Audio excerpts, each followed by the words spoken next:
빗소리가 응급실 창문을 두드렸다. 10월의 차갑고 거센 빗줄기는 마치 누군가의 눈물처럼 끊임없이 흘러내렸다. 환자 이송합니다. 55세 여성, 급성 흉통 호소, 혈압 9060, 맥박 불규칙.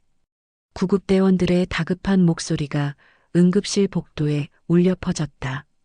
들것 위에 누운 김혜숙은 창백한 얼굴로 가슴을 움켜쥐고 있었다. 그녀의 숨소리는 점점 가늘어지고 있었다. 혜숙아, 혜숙아, 정신 차려. 남편 박정수는 아내의 손을 꼭 잡은 채 울먹였다. 58세의 그는 평생 강인한 남자로 살아왔지만 이 순간만큼은 무력한 소년처럼 떨리는 손으로 아내의 차가워진 손등을 어루만졌다. 결혼 30년 그들은 함께 너무 많은 것을 겪었다. 기쁨도 슬픔도 그리고 견딜 수 없었던 상실도. 보호자분, 잠시 비켜주세요.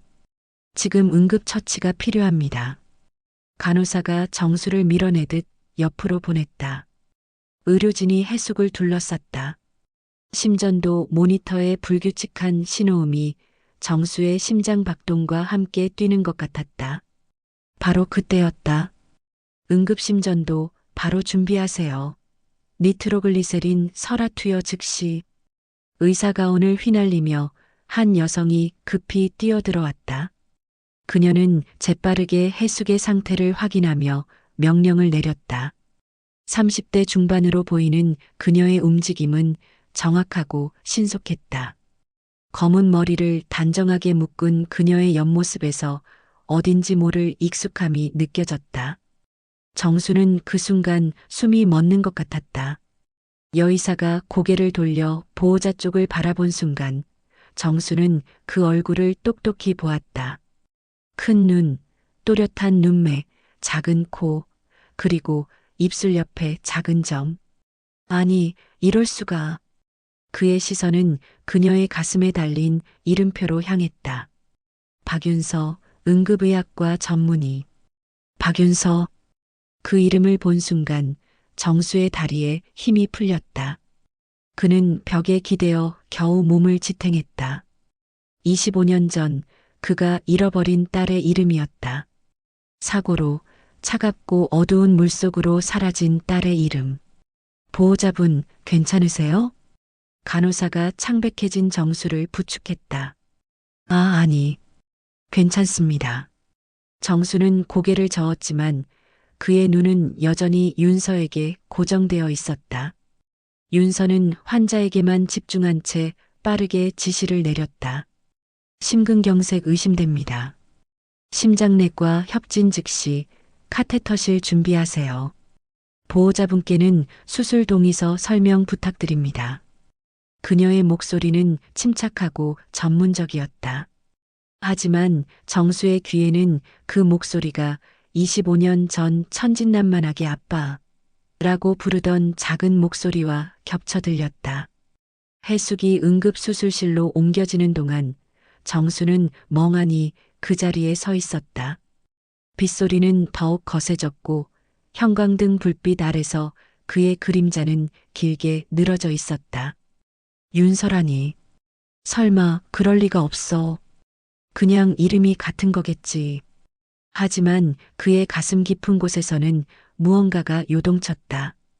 아버지의 본능이 25년간 잊으려 애썼던 기억이 깨어나고 있었다. 복도 끝에서 윤서가 다시 나타났다. 그녀는 정수 앞에 멈춰서서 차분한 목소리로 말했다. 환자분의 남편분이시죠?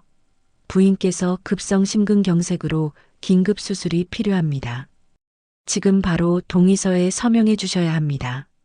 정수는 떨리는 손으로 펜을 받아들었다. 하지만 그의 눈은 서류가 아닌 윤서의 얼굴을 향해 있었다. 선생님, 혹시... 네, 말씀하세요. 윤서가 고개를 갸우뚱했다. 정수는 입을 열었다가 다시 닫았다. 지금은 아니었다. 아내가 먼저였다. 아닙니다. 부탁드립니다, 선생님. 제 아내를 꼭 살려주세요. 윤서는 고개를 끄덕이며 미소 지었다. 최선을 다하겠습니다. 그녀가 돌아서는 순간 정수는 그녀의 목에 걸린 작은 목걸이를 보았다. 십자가 모양의 은빛 펜던트. 빛을 받아 희미하게 반짝이는 그것은 25년 전 그가 딸에게 선물했던 것과 똑같아 보였다. 정수의 심장이 다시 한번 요동쳤다. 수술실 문이 닫혔고 정수는 홀로 긴 복도에 남겨졌다. 창밖으로 비는 여전히 내리고 있었다. 마치 하늘이 운다고 혹은 씻어낸다고 말하는 것처럼. 그날 밤 운명의 톱니바퀴가 천천히 돌아가기 시작했다. 1999년 8월 15일 충남 예산의 작은 마을. 그날은 광복절이었다. 하늘은 맑았고 여름 햇살은 따가웠다. 박정수와 김혜숙은 5살 된 딸 윤서를 데리고 친척집을 방문하기 위해 시골길을 달리고 있었다. 아빠, 나 아이스크림 먹고 싶어. 뒷좌석에 앉은 윤서가 깡충거리며 말했다. 정수는 백미러로 딸을 바라보며 웃었다. 조금만 참아, 윤서야. 이모네 집에 도착하면 맛있는 거 많이 사줄게. 약속이야? 약속? 해숙도 옆에서 웃으며 딸의 머리를 쓰다듬었다. 그들은 평범한 맞벌이 부부였다. 정수는 작은 회사의 과장이었고 해숙은 초등학교 교사였다. 넉넉하지는 않았지만 세 식구가 함께 웃으며 살아가기에 충분했다. 하지만 그날 모든 것이 변했다. 여보, 저기 차 좀 봐. 해숙의 비명과 함께 맞은편에서 중앙선을 넘어온 트럭이 그들을 향해 돌진했다. 정수는 급히 핸들을 꺾었다. 타이어가 도로를 긁는 소리, 유리가 깨지는 소리, 그리고 비명. 차는 도로를 벗어나 저수지로 굴러떨어졌다. 물이 차 안으로 밀려 들어왔다. 정수는 정신을 차리고 해숙을 깨웠다. 그들은 차 문을 열고 간신히 밖으로 나왔다. 하지만 뒷좌석을 보는 순간 정수의 온몸이 얼어붙었다. 윤서, 윤서야. 뒷좌석의 문이 열리지 않았다. 물은 이미 차의 절반을 채웠고 윤서는 겁에 질린 얼굴로 창문을 두드리고 있었다. 아빠, 아빠. 정수는 미친 듯이 문을 당겼다. 하지만 충격으로 문이 완전히 일그러져 있었다. 해숙도 함께 문을 열려고 했지만 소용없었다. 윤서야, 엄마가 곧 꺼내줄게.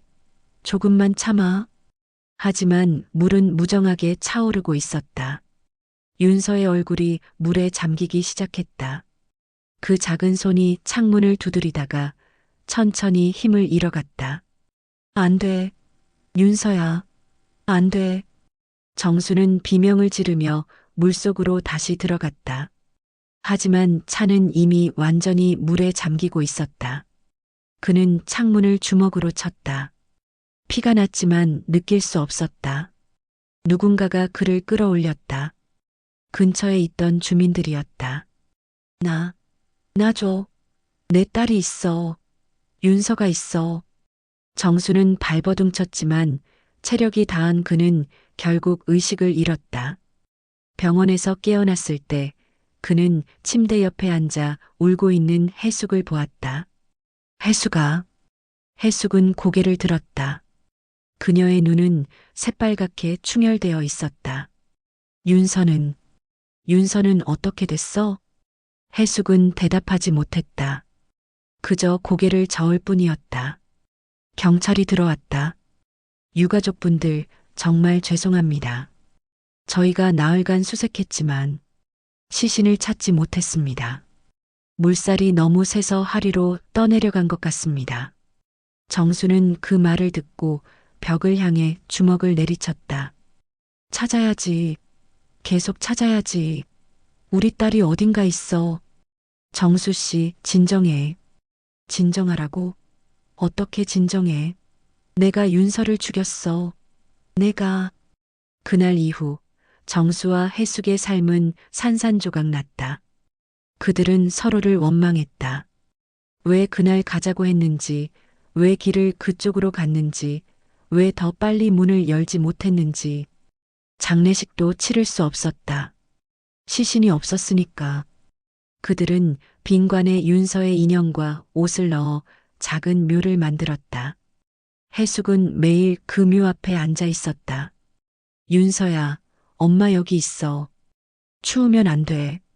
무서우면 안 돼. 정수는 술에 빠졌다. 회사도 그만뒀다. 집에서는 말을 하지 않았다. 정수 씨, 어느 날 해숙이 말했다. 난 아직도 윤서가 살아있다고 믿어요. 무슨 소리야? 시신을 못 찾았잖아요.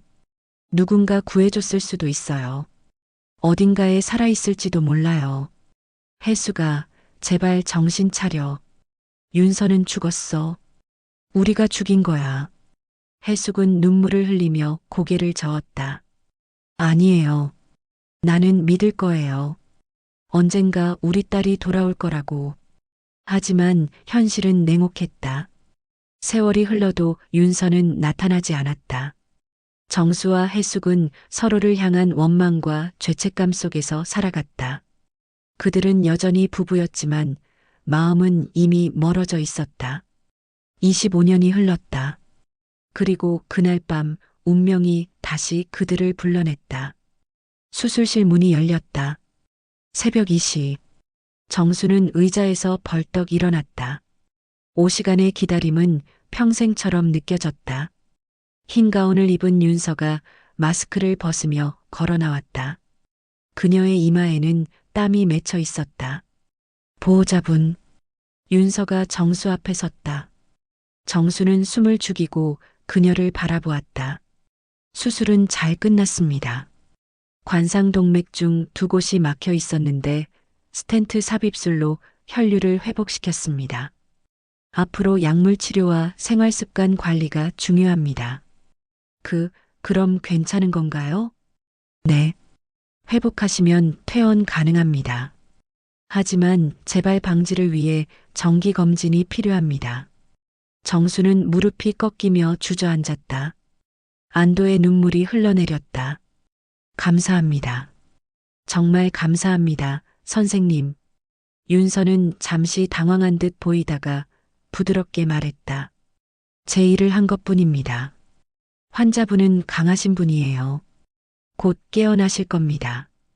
그녀가 돌아서려는 순간 정수가 떨리는 목소리로 물었다. 윤서 선생님. 윤서가 멈춰섰다. 네, 실례지만 고향이 어디세요? 윤서는 고개를 갸우뚱했다. 이상한 질문이었다. 충남 예산입니다. 왜 그러시죠? 정수의 눈가에 눈물이 다시 맺혔다. 그곳은 제 딸이 태어난 곳이었어요. 아, 윤서는 잠시 말이 없었다. 그녀는 환자의 보호자들이 종종 감정적으로 불안정해지는 것을 이해했다. 그렇군요. 2년이네요. 선생님은 거기서 계속 사셨나요? 윤서는 잠시 생각했다. 아니요. 사실 저는 어릴 때 기억이 별로 없어요.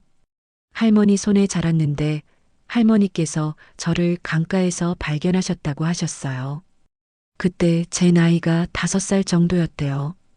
정수의 심장이 쿵 하고 내려앉았다. 강가에서 발견? 네. 할머니께서 돌아가시기 전에 말씀하셨어요. 제가 물에 떠내려온 것을 구해주셨다고. 그래서 제 이름도 할머니가 지어주신 거예요. 박윤서, 강물처럼 흐르는 아이라는 뜻이래요. 정수는 말을 잃었다. 5살 강물 예산. 모든 것이 일치했다. 선생님, 혹시 어릴 때 기억나는 게 전혀 없으세요? 윤서는 고개를 저었다. 거의 없어요. 가끔 꿈에서 물소리를 듣긴 하는데 그게 전부예요. 왜 이런 걸 물어보시는지. 아니에요. 그냥 제 딸 생각이 나서요. 죄송합니다. 윤서는 조심스럽게 물었다. 따님은 지금 25년 전에 사고로 잃었어요. 저수지에 빠져서. 윤서의 표정이 굳었다. 죄송합니다. 제가 괜한 질문을 드렸네요. 아니에요. 선생님 덕분에 제 아내가 살았어요. 그게 중요한 거죠. 윤서는 고개를 끄덕이고 돌아섰다. 하지만 그녀의 마음속에는 묘한 감정이 일렁이고 있었다. 왜일까? 저 남자의 눈빛이, 목소리가 이상하게 마음을 울렸다. 복도를 걸으며 윤서는 무의식적으로 목걸이를 만졌다. 십자가 펜던트, 할머니가 남긴 유일한 유품. 할머니는 이건 내가 차고 있던 거야. 누군가 너를 사랑했다는 증거란다라고 말했었다. 누구였을까? 나를 사랑한 사람은. 그날 밤 윤서는 병원 당직실에서 잠을 청했지만 잠이 오지 않았다. 환자의 남편 박정수 씨의 얼굴이 자꾸 떠올랐다. 그녀는 일어나 휴게실로 갔다. 자판기에서 커피를 뽑아들고 창밖을 바라보았다. 비는 그쳤지만 하늘은 여전히 잿빛이었다. 왜 이렇게 마음이 불편하지? 윤서는 주머니에서 목걸이를 꺼냈다. 십자가 모양의 은빛 펜던트. 오래되어 빛은 바랬지만 여전히 단단했다. 뒷면에는 작은 글씨가 새겨져 있었다. 윤서에게 사랑을 담아 마이너스 아빠. 할머니는 이 목걸이가 그녀의 목에 걸려 있었다고 했다. 윤서는 평생 이 목걸이를 품고 살았다. 이것이 자신의 과거와 연결된 유일한 고리였으니까. 아빠. 윤서는 중얼거렸다. 그녀는 아버지의 얼굴을 본 적이 없었다. 할머니도 알지 못했다. 다만 할머니는 윤서를 발견했을 때 근처에서 교통사고가 있었다는 소문을 들었다고 했다. 혹시 그 사고와 관련이 있는 걸까? 윤서는 고개를 저었다. 말도 안 되는 생각이었다. 하지만 오늘 만난 그 남자 박정수 씨의 이야기는 너무나 일치했다. 25년 전 저수지 5살 예산. 설마. 윤서는 스마트폰을 꺼냈다. 검색창에 1999년 예산 저수지 사고를 입력했다. 몇 개의 기사가 나왔다. 1999년 8월 15일 예산군 저수지에서 교통사고 발생. 차량 전복 5세 여아 실종. 윤서의 손이 떨렸다. 기사를 클릭했다. 박정수 33씨 가족이 탄 차량이 저수지로 전복되는 사고가 발생했다. 부부는 구조되었으나 뒷좌석에 있던 딸 박윤서 양은 실종되었다. 경찰과 소방당국이 나흘간 수색했으나 시신을 발견하지 못했다. 윤서는 숨이 막혔다. 박윤서, 같은 이름, 같은 나이, 같은 장소. 이럴 수가.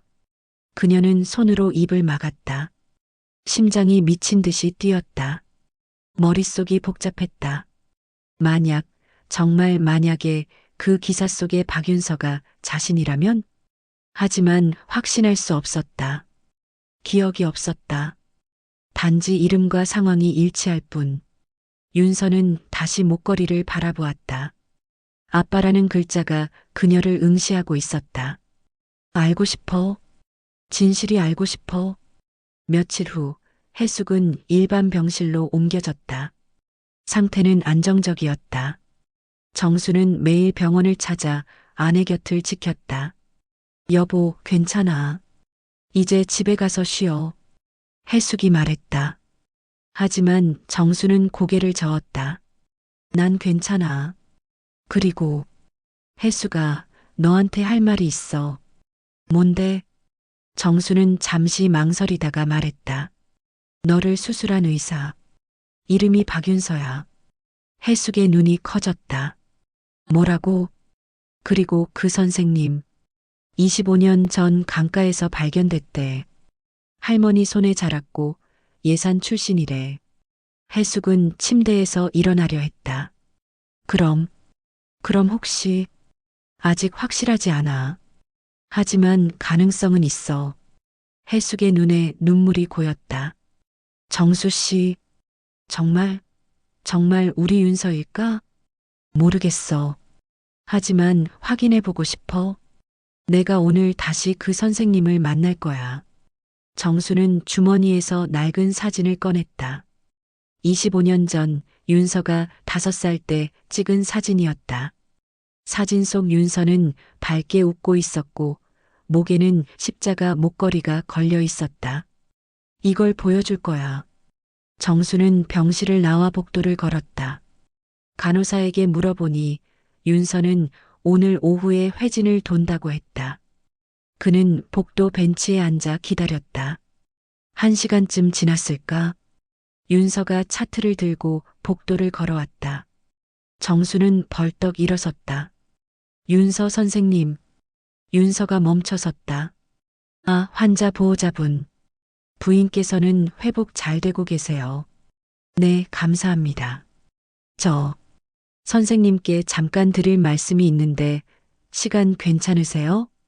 윤서는 잠시 망설이다가 고개를 끄덕였다. 네, 잠깐이요. 그들은 조용한 상담실로 들어갔다. 정수는 떨리는 손으로 사진을 꺼냈다. 선생님, 이 사진 좀 봐주시겠어요? 윤서는 사진을 받아들었다. 사진 속 소녀를 본 순간 그녀의 눈이 커졌다. 이건 소녀의 목에 걸린 십자가 목걸이. 윤서는 무의식적으로 자신의 목을 만졌다. 이 목걸이, 선생님이 하고 계신 그 목걸이와 똑같아요. 정수의 목소리가 떨렸다. 윤서는 사진을 들여다보았다. 사진 속 소녀는 자신과 닮아 있었다. 같은 눈매, 같은 미소. 이 아이가 따님이신가요? 네. 25년 전에 잃어버린 제 딸 윤서예요. 윤서의 손에서 사진이 떨어질 뻔했다. 그녀는 급히 사진을 잡았다. 이건 우연일 수도 있어요. 목걸이는 흔한 디자인이고 뒷면을 한번 보세요. 윤서는 떨리는 손으로 목걸이를 벗었다. 펜던트를 뒤집었다. 거기에는 작은 글씨가 새겨져 있었다. 윤서에게 사랑을 담아 마이너스 아빠. 정수가 말했다. 제가 딸 5살 생일 때 선물한 거예요. 직접 새긴 글씨예요. 윤서는 숨을 멈췄다. 방 안이 조용해졌다. 시계의 초침 소리만 들렸다. 하지만 확실하지 않아요. 기억도 없고, 맞아요. 그래서 제가 제안을 하나 드리고 싶어요. 정수가 조심스럽게 말했다. DNA 검사를 해보는 게 어떨까요? 윤서는 정수를 바라보았다. 그의 눈에는 간절함과 두려움이 뒤섞여 있었다. 진실을 알고 싶으면서도 동시에 두려워하는 눈빛. 선생님이 거부하시면 그만이에요. 하지만 저는 알고 싶어요. 혹시라도, 정말 혹시라도 선생님이 제 딸이라면. 윤서는 긴 침묵 끝에 고개를 끄덕였다. 좋아요. 저도 알고 싶어요. 제가 누구인지. 일주일이 흘렀다. 그 일주일은 정수와 윤서 모두에게 영겁처럼 길었다. 정수는 매일 밤 잠을 이루지 못했다. 해숙은 이미 퇴원했지만 두 사람은 집에서 초조하게 결과를 기다렸다. 여보, 만약 정말 윤서라면 어떡하지? 해숙이 떨리는 목소리로 물었다. 모르겠어. 기쁠 거야. 하지만 동시에 미안할 거야. 25년 동안 우리가 없었잖아. 우리 딸이 의사가 됐어. 사람을 살리는 의사. 해숙의 눈에 눈물이 고였다. 할머니가 잘 키워주신 거야. 우리보다 훨씬 더 잘. 윤서 역시 불안한 나날을 보냈다. 수술실에서도 회진을 돌 때도 환자를 볼 때도 머릿속은 온통 그 생각뿐이었다. 만약 정말이라면? 만약 저 사람이 내 아버지라면? 그녀는 자신이 원했던 것을 얻게 될지도 모른다는 생각에 가슴이 두근거렸다. 평생 그녀는 자신의 뿌리를 찾고 싶어 했다. 부모가 누군지, 어디서 왔는지, 왜 버려졌는지. 하지만 동시에 두려웠다. 만약 다르다면? 그냥 우연의 일치라면? 그럼 또다시 실망해야 하는 걸까? 그리고 마침내 결과가 나왔다. 정수는 병원 유전자 검사실로 달려갔다. 윤서도 그곳에 와 있었다. 두 사람은 마주보며 서 있었다. 제가 먼저 받아볼게요. 윤서가 말했다. 그녀는 봉투를 받아 떨리는 손으로 열었다. 서류를 펼쳤다. 복잡한 용어들이 가득했지만 맨 아래 결론 부분은 명확했다. 부녀관계 일치율 99.99%. 윤서의 손에서 서류가 미끄러졌다. 종이가 바닥에 떨어지며 나풀거렸다. 정수는 재빨리 서류를 주워 읽었다. 그의 눈도 점점 커졌다. 윤서야. 그의 목소리가 갈라졌다. 25년간 참아왔던 모든 감정이 한꺼번에 터져나왔다. 정수는 무릎을 꿇으며 바닥에 주저앉았다. 윤서야. 아빠야. 정말 아빠야. 눈물이 쏟아졌다. 정수는 얼굴을 가렸지만 흐느끼는 소리를 멈출 수 없었다. 윤서도 그 자리에 얼어붙어 있었다. 그녀의 눈에서도 눈물이 흘러내렸다. 평생을 찾아 헤맸던 답이 눈앞에 있었다. 아빠.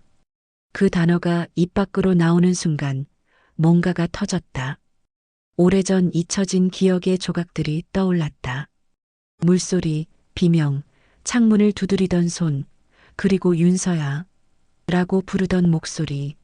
아빠, 정말 아빠예요? 윤서도 무릎을 꿇었다.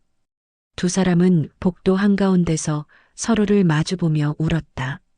미안해. 정말 미안해, 윤서야. 아빠가 너를 지키지 못했어. 아니에요. 아니에요. 윤서는 고개를 저었다. 그녀는 앞으로 나아가 정수를 끌어안았다. 처음으로 아버지를 안아보는 순간이었다. 아빠가 살아계셔서 정말 감사해요. 정수도 딸을 꼭 껴안았다. 25년 만에 다시 품에 안은 딸. 어린 소녀는 이제 훌륭한 여성이 되어 있었다. 우리 딸이 이렇게 컸구나. 두 사람은 한참을 그렇게 있었다. 지나가는 사람들이 쳐다보았지만 그들은 신경 쓰지 않았다. 세상에는 오직 아버지와 딸뿐이었다. 며칠 후 해숙은 최종 검진을 위해 다시 병원을 찾았다. 하지만 진짜 이유는 따로 있었다. 윤서를 만나기 위해서였다.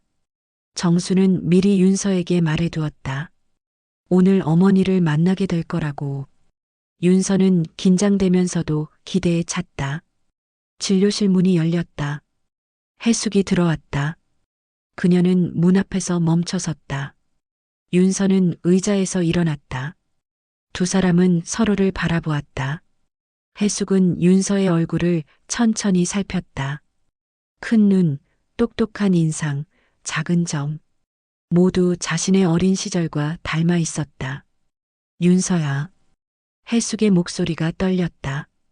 그녀는 한 걸음 한 걸음 다가왔다. 엄마. 예요? 윤서도 떨리는 목소리로 물었다. 해숙은 고개를 끄덕였다. 그리고 더 이상 참지 못하고 윤서를 끌어안았다. 윤서야. 우리 윤서. 엄마가 미안해. 정말 미안해. 해숙은 윤서의 등을 쓰다듬으며 흐느꼈다. 25년간 참아왔던 죄책감, 슬픔, 그리움이 한꺼번에 터져나왔다. 엄마가 널 지키지 못했어. 엄마가 널 잃어버렸어. 미안해. 정말 미안해. 윤서도 어머니를 꼭 껴안았다. 태어나서 처음으로 엄마라는 존재를 느꼈다. 따뜻하고 부드럽고 그리운 존재. 괜찮아요, 엄마. 저 살아있어요. 건강하게 잘 자랐어요. 할머니가 잘 키워주셨니? 네. 할머니는 정말 좋은 분이셨어요. 저한테 사랑을 많이 주셨어요. 해숙은 고개를 끄덕이며 눈물을 닦았다. 그 할머니께 정말 감사드려야 하는데. 돌아가셨다고 들었어. 네. 5년 전에 돌아가셨어요. 그분께 꼭 인사드리러 가야겠다. 우리 딸을 살려주신 은인이시니까. 윤서는 미소 지었다. 할머니도 기뻐하실 거예요. 제가 부모님을 찾았다고 하면. 세 사람은 작은 카페에 앉았다. 정수와 해숙은 윤서에게 25년간의 이야기를 들려주었다. 어떻게 살아왔는지, 얼마나 그리워했는지, 얼마나 미안했는지. 윤서도 자신의 이야기를 했다. 할머니와 살았던 이야기, 의대에 진학한 이야기, 의사가 된 이야기. 왜 의사가 되려고 했어? 정수가 물었다. 윤서는 잠시 생각하다가 대답했다. 사람을 살리고 싶었어요. 할머니가 저를 살려주셨듯이 저도 누군가를 살리고 싶었어요. 그게 제가 살아있는 이유라고 생각했어요. 해숙은 딸의 손을 꼭 잡았다. 훌륭하게 자랐구나. 엄마가 정말 자랑스러워. 엄마. 윤서의 눈에 다시 눈물이 고였다. 그녀는 평생 엄마라는 단어를 입 밖에 내본 적이 없었다. 하지만 지금 이 순간 그 단어가 가장 자연스럽게 느껴졌다. 이제 우리 함께 살자. 응? 다시는 떨어지지 말고. 해숙이 말했다. 윤서는 고개를 끄덕였다. 네, 엄마. 저도 그러고 싶어요. 몇 달이 흘렀다. 윤서는 부모의 집 근처에 있는 병원으로 정근을 신청했다. 응급의학과에서 일반 내과로 자리를 옮겼다. 좀 더 규칙적인 생활을 하고 부모와 시간을 보내기 위해서였다. 주말이면 세 사람은 함께 시간을 보냈다. 정수는 딸을 위해 요리를 배웠고 해숙은 윤서가 좋아하는 옷을 골라주었다. 아빠, 이거 맛있어요. 윤서가 정수가 만든 김치찌개를 먹으며 말했다. 정수는 환하게 웃었다. 그래. 아빠가 너 어릴 때 자주 해줬는데 기억 안 나지? 아니요, 전혀요. 하지만 이상하게 익숙한 맛이에요. 해숙도 웃으며 말했다. 윤서가 어렸을 때 김치찌개를 정말 좋아했어. 맨날 먹자고 했지. 그랬어요? 응. 한 번은 유치원에서도 김치찌개 달라고 해서 선생님이 우리한테 전화했을 정도야. 세 사람은 함께 웃었다. 잃어버린 시간은 돌아오지 않지만 새로운 시간을 함께 만들어갈 수 있었다. 어느 봄날 세 사람은 예산에 있는 할머니 묘소를 찾았다. 윤서를 키워준 할머니께 감사 인사를 드리기 위해서였다. 할머니, 저 윤서예요. 부모님을 찾았어요. 윤서는 묘비 앞에 무릎을 꿇고 말했다. 정수와 해숙도 함께 절을 했다. 할머니, 정말 감사합니다. 우리 딸을 살려주시고 이렇게 훌륭하게 키워주셔서 감사합니다. 정수의 목소리가 떨렸다. 해숙도 눈물을 흘렸다. 할머니 덕분에 저희가 다시 가족이 될 수 있었어요. 평생 은혜를 잊지 않겠습니다. 묘소를 떠나며 윤서는 부모의 손을 잡았다. 왼손에는 아버지, 오른손에는 어머니. 이제 진짜 이름으로 살고 싶어요. 윤서가 말했다. 진짜 이름? 네. 박윤서요. 할머니가 지어주신 이름이기도 하지만 원래 제 이름이기도 하잖아요. 이제는 그 이름에 새로운 의미를 담고 싶어요. 다시 태어난 거죠. 정수는 딸의 손을 꼭 쥐었다. 좋아. 박윤서, 우리 딸. 세 사람은 함께 걸었다. 봄바람이 불어왔다. 벚꽃이 흩날렸다. 집으로 돌아와 정수와 해숙은 작은 정원을 가꾸기 시작했다. 윤서도 주말마다 와서 함께 꽃을 심었다. 이 꽃들이 피면 얼마나 예쁠까? 해숙이 말했다. 윤서가 대답했다. 정말 기대돼요. 우리 가족이 함께 심은 꽃이니까. 정수는 두 사람을 바라보며 미소 지었다. 25년 만에 되찾은 봄. 그것은 정원의 봄이기도 했지만 그들 인생의 봄이기도 했다. 저녁이 되었다. 세 사람은 거실에 앉아 오래된 앨범을 보았다. 어린 윤서의 사진들, 웃고 있는 사진, 우는 사진, 잠든 사진. 이 사진 보세요. 제가 이렇게 귀여웠어요? 윤서가 웃으며 물었다. 해숙이 대답했다. 응, 천사처럼 예뻤지. 지금도 예쁘지만, 엄마, 그건 엄마 눈에만 그래 보이는 거예요. 아니야. 아빠 눈에도 그래. 정수도 거들었다. 세 사람은 웃었다. 그날 밤 윤서는 부모님 집에서 잤다. 어린 시절 자신의 방이었던 곳. 정수와 혜숙은 25년간 그 방을 그대로 보존해 두었다. 침대에 누워 윤서는 천장을 바라보았다. 이상하게 편안했다. 마치 원래 있어야 할 곳에 돌아온 것 같았다. 문이 살짝 열리고 혜숙이 들어왔다.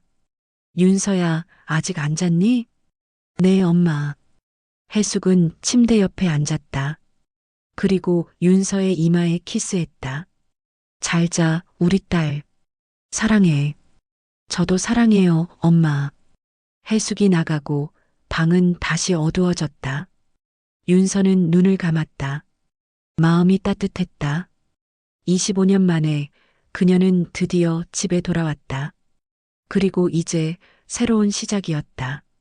잃어버린 과거를 되찾은 것이 아니라 새로운 미래를 함께 만들어가는 것. 창밖으로 달빛이 들어왔다. 정원의 꽃들이 바람에 흔들리고 있었다.